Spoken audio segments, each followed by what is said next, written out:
We can't think of a single reservation in the state that doesn't have some sort of story.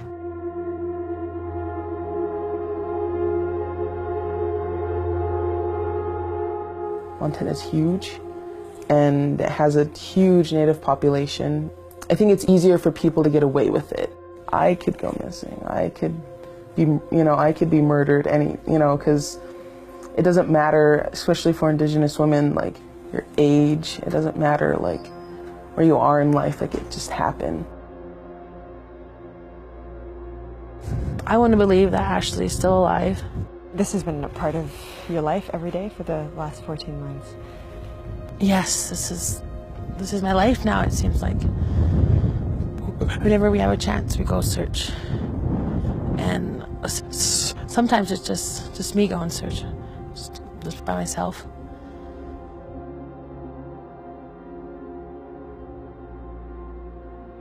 Imagine going missing here. You're looking at just one small part of Blackfeet Reservation, which sits on 1.5 million acres of land. That's larger than the size of Delaware. Kimberly's sister Ashley went missing here last June. She disappeared without a trace, last seen at the foot of Divide Mountain on the border of National Glacier Park. How many times have you and your family searched this place? Searched this about 30, 40 times. This area is huge. I'm doing it because my love for my sister. I'm getting all emotional because I miss my sister so much. Nearly half of the missing person cases in Montana are Native women, even though Native people make up just 6% of the population. The numbers scream crisis and begs the question, why is this happening and what's being done about it? The answer, we learned, is a tangled mess. I've heard that a few instances, like if you're going to commit a crime, you should do it on a reservation, especially if you're non-Native, because there's really no way for you to pay any consequences. Why are Native women disappearing without a trace?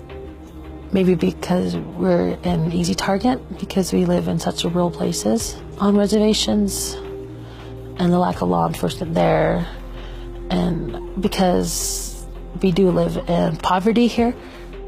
It makes you angry. Why us? Why are we not important to people? Why isn't our girls on these national news stations?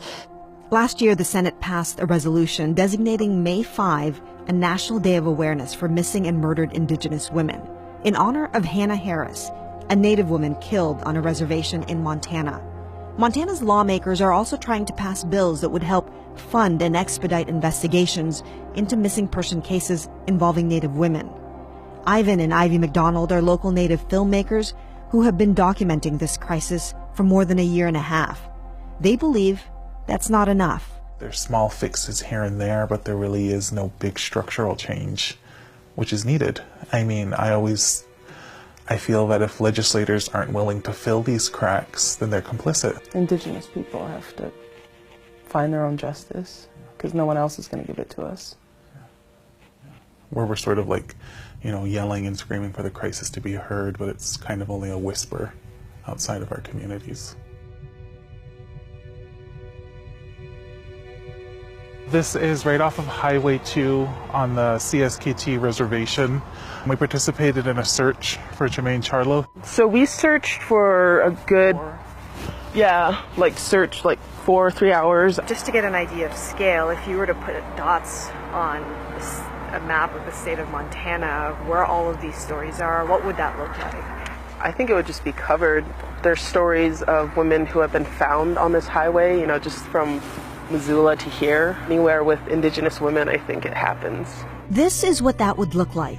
Instead of a dot, out of respect, we're using the first letter of the name of every single Native woman in Montana who went missing just from January to September 2018. This data was painstakingly collected by Anita Lucchese, a Cheyenne woman scholar and cartographer putting together a database of MMIW, or Missing and Murdered Indigenous Women.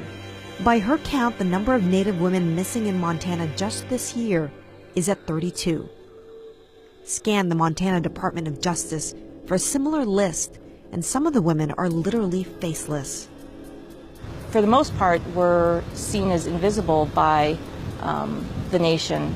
A lot of times when it comes to murdered and missing Native women, we don't know the circumstances. It's just easy to fall off the radar around here. Yes. Lucy Simpson has been doing advocacy work for Native issues for decades. She says Native women fall through one crack after another in a deeply broken system. First, the violence is almost inevitable. 4 out of 5 Native women will experience it, and worse, they are murdered at 10 times the national average. Then, when the violence happens, there are no resources to deal with it. Federal grant dollars barely make it to Indigenous groups and community programs. And even worse, many murder and missing Native women cases get tossed around like a hot potato because of jurisdiction issues. So technically, if just inside this little boundary, if someone was to commit a crime, a non-native on the reservation, there wouldn't be any ability for the tribe to prosecute or sort of investigate, depending on the kind of like the level of the crime. On the reservation border, there's always this idea of, well, who do we call? Do we call state? Do we call county? Do we call tribal? Do we call federal? There's really this kind of jurisdictional maze where you don't know who to turn to.